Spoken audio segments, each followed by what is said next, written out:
I'm Amy Castro, and I'm a communication expert, and performance communication is my passion. If you're not familiar with performance communication, it's basically a simple thing. It's finding the balance between getting along and getting things done in your everyday interactions. I thought, I should practice what I preach a little bit more. So I went home, and I was in my kitchen. I opened the dishwasher, and it was empty.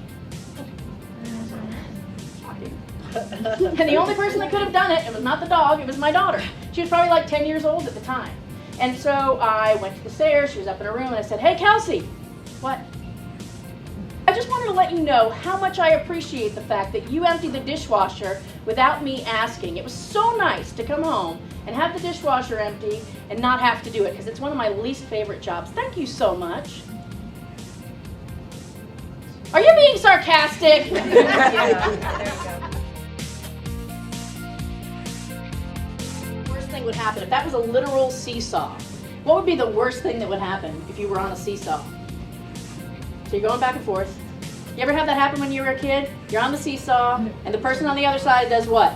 They jump off. And then boom, you're down on the ground, right? So the worst thing that can happen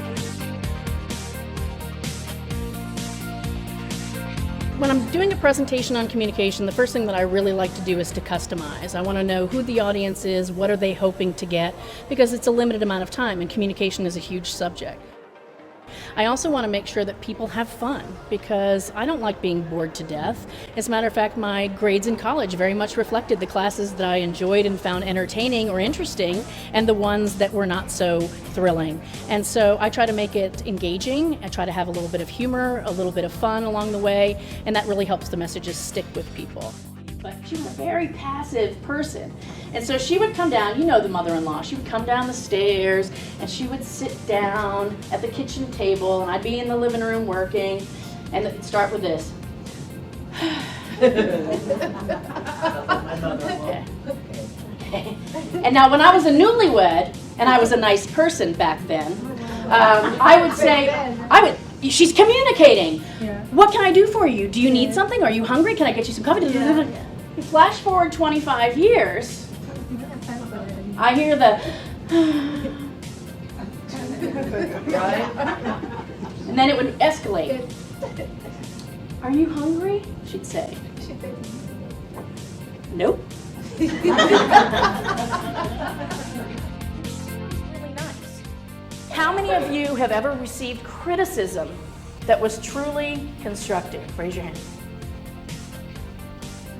Okay, but that's kind of half-hearted. Some of y'all are like, "I guess, I'm not really sure." And so what I think of when I think of performance improvement feedback, doesn't that sound better? I mean, even given the choice between the two, constructive criticism or performance improvement feedback, which one would you want to receive?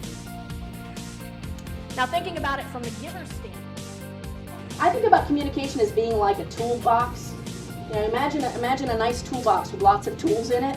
If I've got a lot of tools in my communication toolbox, I probably, if I look carefully, will find just the right thing for the job. If I don't have a lot of tools in that toolbox, for example, if I'm an aggressive person and the only thing that's in that toolbox is a hammer's going to hammer down a nail, but it's not going to work well fixing fixing a window or something. So it's important that you have different tools for different things. And some people and you know them, the bullies and the doormats. They go through life with a couple of very limited tools, and they might work sometimes in some situations, but in a lot of situations, those tools don't serve them well. And last but not least, I really like to make sure that I give them tips that they can walk out and use right away.